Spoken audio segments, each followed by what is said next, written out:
At 18, LeBron James walked away from a $115 million Reebok offer and bet his future on a $90 million Nike deal, gambling on equity instead of cash. That single decision became the launchpad for a $1.3 billion self-made empire, built not by luck, but through ruthless control, trusted allies, and a model Harvard Business School called Radical. But how did an untested teenager, surrounded by friends rather than MBAs, engineer the playbook now reshaping athlete wealth? The answer lies at the heart of a strategy the world has never fully seen until now. In 2003, LeBron James entered the NBA with the kind of hype rarely seen in professional sports. Before playing a single game, he faced a decision that would define his financial future. Two giants came to the table: Nike and Reebok. Reebok offered $115 million, the largest rookie endorsement ever proposed. Nike, on the other hand, put forward $90 million over 7 years. On paper, it looked like less. But the Nike deal was not just about upfront cash. It promised creative control, a personal product line, and the potential for an enduring partnership, something no other brand could match. LeBron and his advisor Maverick Carter weighed the options behind closed doors. Nike's pitch centered on long-term value, not short-term payout. They pointed to Michael Jordan's historic Nike partnership, where brand building and royalties outpaced any initial signing bonus. Nike's offer included annual bonuses and the chance to shape his own signature line from day one. That control meant LeBron's influence would stretch far beyond the court. The gamble paid off. The very first LeBron signature shoe, the LeBron 1, launched to massive sales. By 2015, the LeBron line was generating $400 million each year. Instead of a one-time windfall, LeBron built a cash engine that continued to grow with every new release. This revenue stream became the foundation for every risk and investment that followed. In December 2015, Nike and LeBron signed the first lifetime contract in the company's history.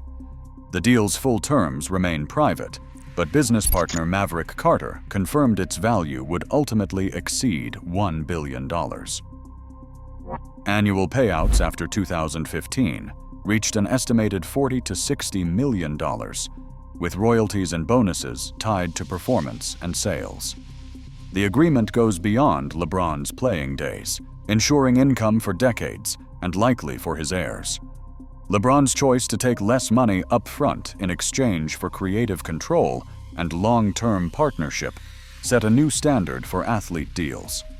The Nike contract did not just make him rich, it gave him the leverage and liquidity to pursue equity in future ventures. Every major investment, every calculated risk, traces back to the discipline and vision shown in that first negotiation. The Nike partnership became more than a sponsorship. It was the financial engine powering a new model of athlete entrepreneurship. In 2005, LeBron James made a move that sent shockwaves through the sports business world. He parted ways with his longtime agent Aaron Goodwin and replaced him with 3 childhood friends from Akron: Maverick Carter, Rich Paul, and Randy Mims. Together they formed LRMR Ventures, a management company built on trust and a shared vision, not on traditional resumes or Ivy League degrees. The decision was unconventional. Most athletes relied on established agents and industry veterans to negotiate contracts and endorsements. LeBron chose to put his financial future in the hands of people who knew him best, even as critics questioned whether loyalty could outweigh experience. Maverick Carter, who had left college early to intern at Nike, became the group's business architect. He learned the industry from the inside, shadowing executives and absorbing every detail of deal-making. Rich Paul, who would later found Clutch Sports and become one of the most powerful agents in basketball, started with no formal training, just hustle, relationships, and a relentless drive to learn. Randy Mims handled logistics and day-to-day operations, ensuring LeBron's off-court world ran smoothly. This inner circle approach was more than a gesture of friendship. It was a calculated governance gamble, one that Harvard Business School would later study as a new model for athlete management. Professors dissected the LRMR case, noting the risks of bypassing established agents, but also the advantages: absolute loyalty, aligned incentives, and the ability to move quickly on new opportunities. The group's decision-making process was tight and efficient. There were no layers of bureaucracy, no outside agendas. Every member had skin in the game, and every decision was made with LeBron's long-term interests at the center. The LRMR strategy opened doors that a traditional agency could not. Instead of chasing one-off endorsement checks, they pursued equity deals and ownership stakes, often negotiating terms that gave LeBron creative control and a seat at the table. This structure allowed them to respond quickly to new ventures, pivot away from bad partners, and double down on emerging opportunities. Harvard's case study highlighted how LeBron's willingness to trust his friends and their willingness to grow into their roles created a blueprint for a new kind of athlete entrepreneurship. By building a management platform rooted in trust, shared ambition, and hands-on learning, LeBron and his team positioned themselves to seize opportunities that would have been out of reach for most athletes. The LRMR model became the fast pipeline for bold investments, setting the stage for the high-upside equity plays that would define LeBron's wealth-building journey. In 2007, LeBron James made a bold play outside the comfort zone of sneakers and sports drinks. He turned down straightforward endorsement offers from EA Sports and 2K Games, and instead partnered with Microsoft. The deal promised something few athletes had ever seen: a share of profits, reportedly up to 20%, and creative input on a new digital sports community tied to Xbox. At just 23 years old, LeBron was aiming higher than a paycheck. He told reporters, "I want to be the richest man in the world." The ambition was unmistakable. But the foundation of the deal rested on a single executive, Joanne Bradford, Microsoft's chief marketing officer and LeBron's main advocate inside the company. Less than a year after the ink dried, Bradford left Microsoft for a new opportunity. Without her, the partnership lost momentum almost overnight. Microsoft's priorities shifted, and LeBron's creative project faded from the company roadmap. By 2008, the collaboration had quietly dissolved, with little to show for the experiment beyond a few ads and press releases. The experience left a mark. LeBron and his inner circle saw firsthand how quickly a promising venture could unravel if it depended on one person instead of a stable, committed organization.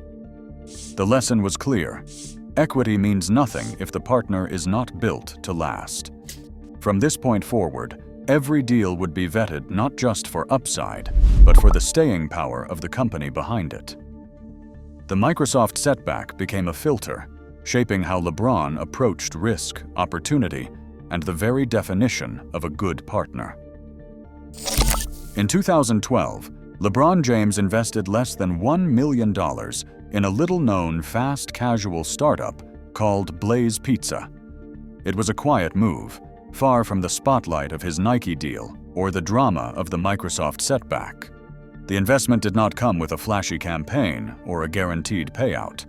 Instead, it offered ownership, a 10% stake, and exclusive franchise rights for Chicago and Miami.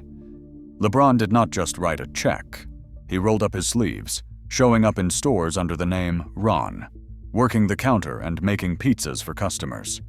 His face appeared in commercials, not as an NBA superstar, but as a Blaze employee, driving home the message that he was more than just an endorser. 3 years later, in 2015, LeBron walked away from a guaranteed endorsement worth $14 million with McDonald's so he could focus on Blaze. Internal memos from his team, later cited by business analysts, showed why. Projected profit from Blaze equity and franchise expansion far outpaced what McDonald's could offer in cash. This was a calculated risk, betting on a young company with just a handful of locations at the time. The payoff was rapid and dramatic.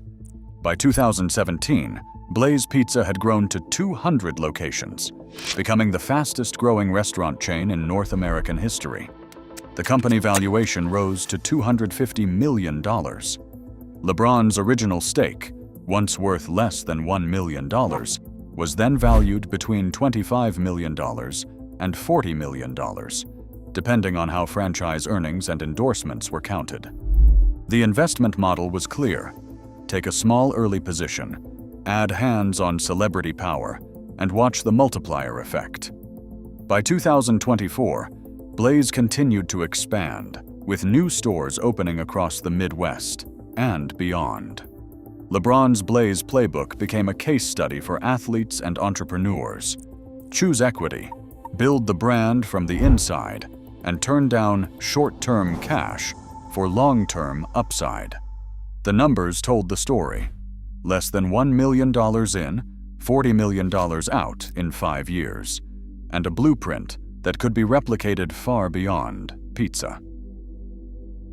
When Apple acquired Beats by Dre for $3 billion in 2014, LeBron James was no ordinary endorser cashing a check. He was an early equity partner, having secured a small stake years earlier. The payout, estimated at around $30 million, was never confirmed in official filings. But the consensus among financial analysts and business media is clear.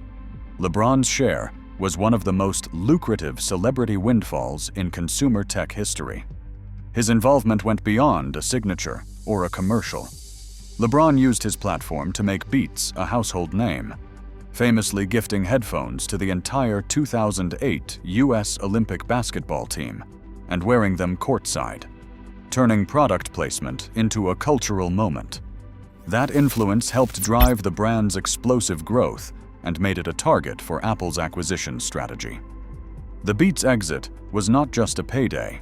It was a proof of concept for LeBron's investment philosophy. Take a minority stake in a promising company, use celebrity power to boost the brand, and wait for a liquidity event. The return on a single-digit percentage stake, multiplied by a multi-billion-dollar acquisition, delivered more than most athletes earn in a decade of endorsements. The lesson was clear. Equity can out-earn cash fees. This was not a one-off. The cash from Beats created a war chest, fueling LeBron's ability to enter bigger deals and attract institutional investors for projects like SpringHill. The success set a precedent that equity, not just endorsement, could turn celebrity into generational wealth. For LeBron, the Beats cash out was validation that the small stake, big exit playbook could be repeated and scaled across industries with the right timing and influence. In April 2011, LeBron James committed $6.5 million for a 2% stake in Liverpool Football Club. At the time, Liverpool was struggling on the pitch and was valued at just over $325 million. The deal was more than a simple investment. It included a major marketing partnership with Fenway Sports Group, the American owners of Liverpool, granting them rights to leverage LeBron's global brand. A decade later, the landscape had changed. By March 2021, Liverpool had returned to European glory and its value soared. LeBron and Maverick Carter converted their Liverpool shares into a direct stake in Fenway Sports Group itself, becoming partners across the entire FSG portfolio, including Liverpool Football Club, the Boston Red Sox, the Pittsburgh Penguins, and more. Analysts estimate this gave LeBron about a 1% stake in FSG, a holding now valued at roughly $129.5 million as of 2024, nearly 20 times his original investment. In 2023, a new lifetime marketing agreement further expanded LeBron's relationship with FSG. While the exact details remain private, this partnership positions him for future ownership in any NBA franchise FSG acquires.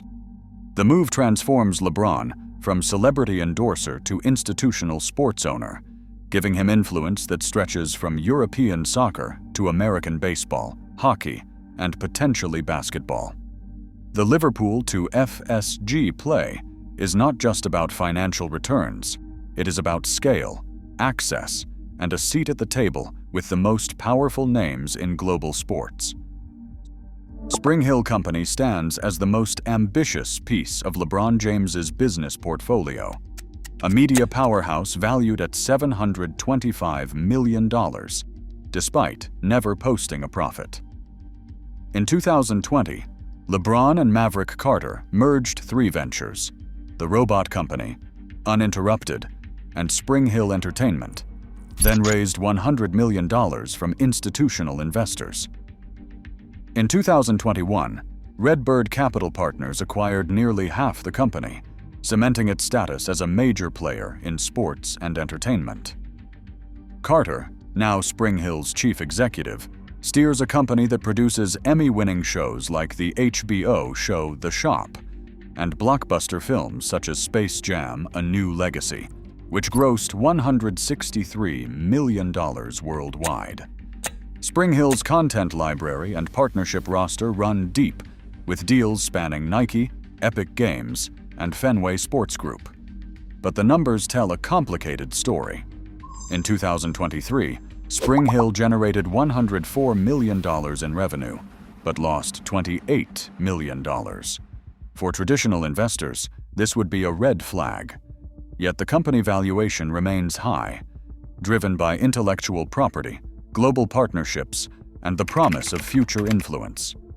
Analysts and insiders see SpringHill not as a cash machine, but as an engine for building brand equity and cultural capital, assets that can pay off long after LeBron's playing days are over.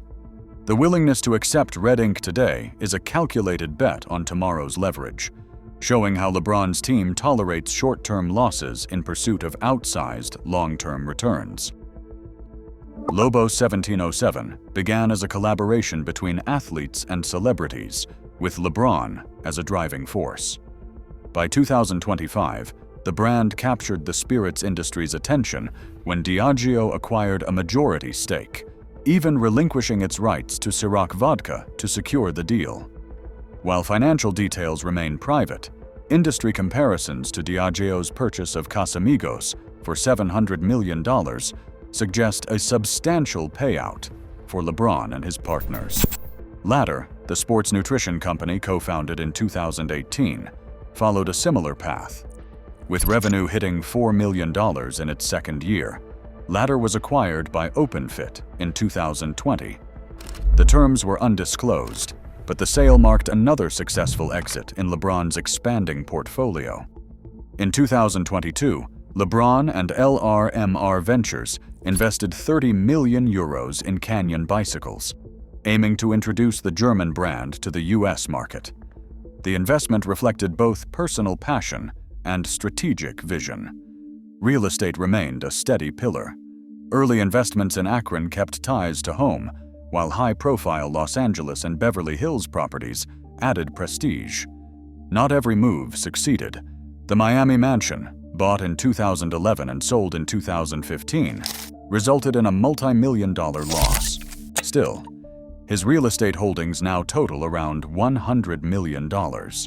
By June 2022, Forbes confirmed LeBron's net worth at $1 billion. By April 2025, it reached $1.3 billion. Only 30% came from basketball. The other 70% was built off the court, deal by deal. LeBron James now earns over 70% of his wealth from investments, not from basketball. As athletes everywhere chase equity and ownership, his playbook is reshaping sports and business in real time. The next billion-dollar athlete won't just sign contracts, they will write them. LeBron's empire proves this. In today's economy, the real game is played off the court, and its rules are being rewritten right now.